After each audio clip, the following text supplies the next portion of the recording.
जय श्री राधे। पूज्य श्री सद्गुरुदेव भगवान के चरणों में प्रणाम। आज पूज्य श्री भाई जी कहते हैं, भगवान के नाम की वास्तविक महिमा क्या है कोई कह नहीं सकता।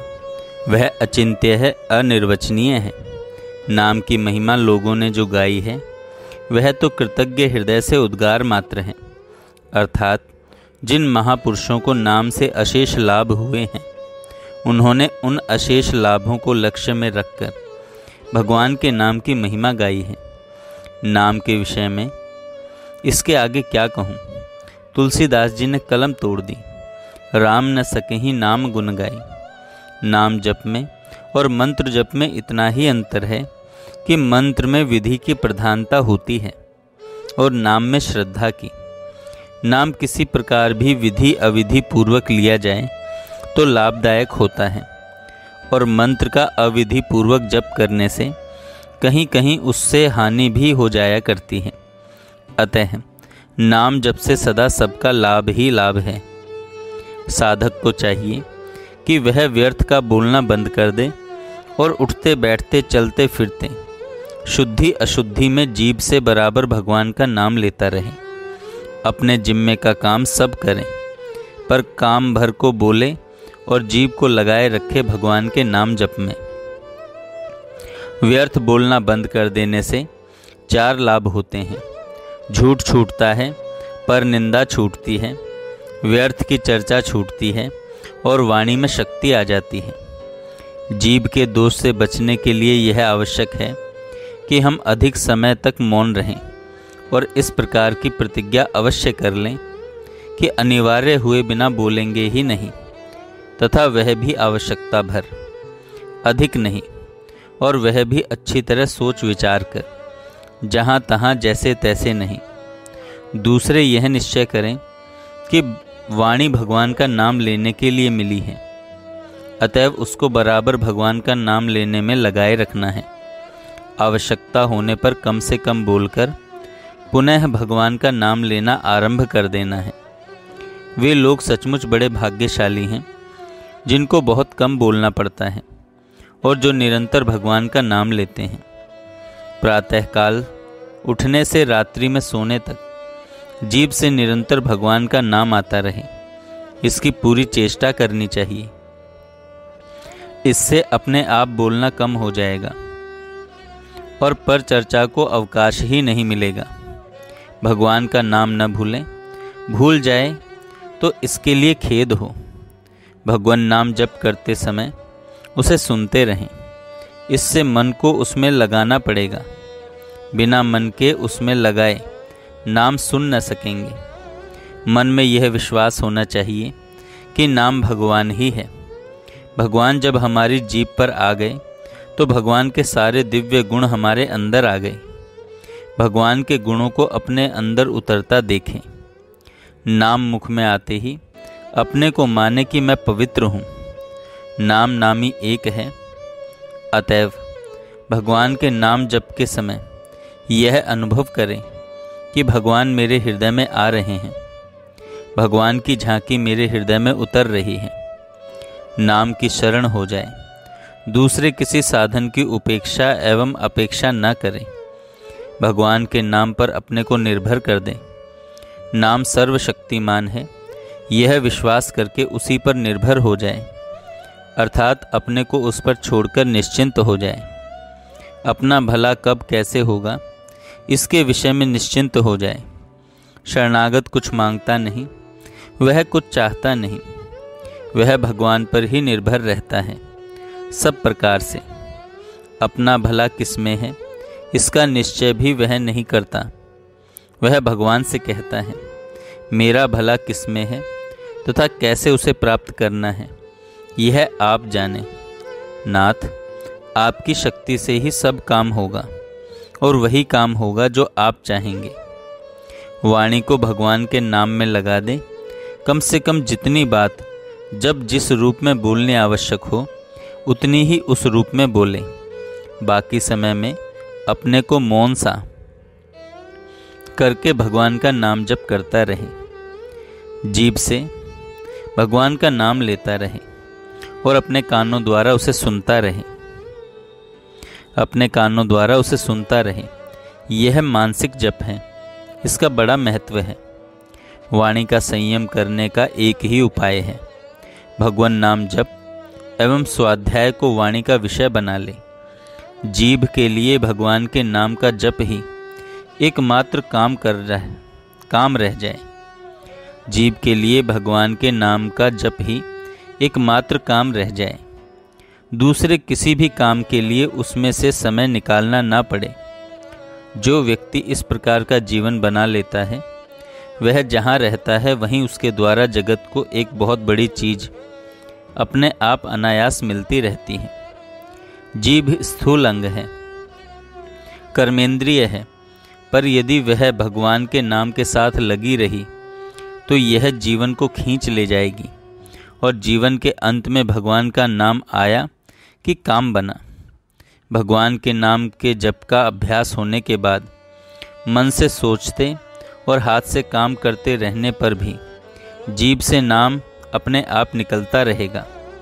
सारे शास्त्रों के सत्संग का फल यही है कि भगवान के नाम में रुचि हो जाए, भगवान के नाम में रुचि हो जाए।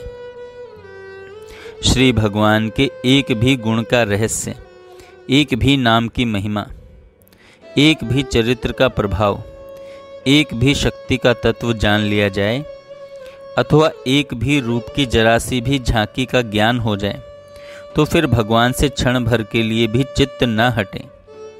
मेरी समझ में सबसे सरल साधन है नाम का अभ्यास। मुख से निरंतर भगवान के नाम का उच्चारण होता रहे और हाथों से काम। अभ्यास होने पर ऐसा होना खूब संभव है। बस मुख नाम की ओट लई है। विश्वास होगा तो इस नाम उच्चारण मात्र से ही कल्याण हो जाएगा, कल्याण हो जाएगा। श्री भगवान पर विश्वास रखकर उनका नाम जप करना चाहिए और उनकी कृपा पर भरोसा करके अपने को सर्वतोभाव से उन्हीं पर छोड़ देना चाहिए। ऐसा न हो सके तो भी नाम जप करना चाहिए। जैसा भाव हो उसी से कल्याण होगा। आंशिक कृपा के दर्शन होंगे, सांसारिक वासनाएं किसी अंश में पूर्ण होंगी, परंतु इसमें घाटा यही रह जाएगा कि शीघ्र ही भगवत प्रेम की प्राप्ति नहीं होगी। भगवान को याद रखने का उपदेश, घंटे 2 घंटे या अधिक नियमित काल के लिए नाम जप की आज्ञा, इतनी संख्या पूरी करने पर सिद्धि हो जाएगी। इस लोभ से संख्या युक्त जप या संख्या की गणना से जप हो जाता है। यूं भूल रह जाना संभव है, इसलिए संख्या की अवधि बांधकर जप करना चाहिए। यह आदेश तो उन आरंभिक साधकों के लिए है जो भगवान के प्रेमी नहीं हैं। न करने की अपेक्षा ऐसा करना बहुत उत्तम है। प्रेमी जनों को तो अपने प्रेमास्पद का नाम इतना प्यारा होता है कि स्वयं तो वे उसे कभी भूल ही नहीं सकते। दूसरे को कभी भूले भटके उच्चारण करते सुन लेते हैं तो उसकी चरण धूलि लेने दौड़ पड़ते हैं। जय श्री राधे।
Goodbye.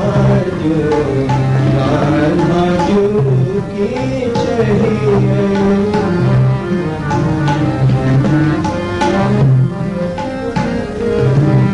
राधा पद सरोज से मांगे, राधा पद सरोज से मांगे, चित निज नित अरुझइए, चित निज नित अरुझइए, यार विधि श्याम सुखद राधा से, यार विधि श्याम सुखद राधा सेवा सो श्याम हृदय कृपा जो राधा जो की चाहिए, कृपा जो राधा जो की चाहिए।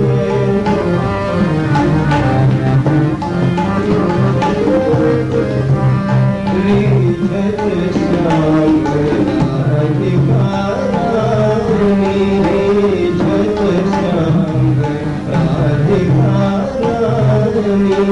की अनुकंपा गई है निभृत निकुंज जुगल सेवा को, निभृत निकुंज जुगल सेवा को, सरस सुरव सरनी कृपा जो राधा जो की चाहिए, कृपा जो राधा जो की चाहिए।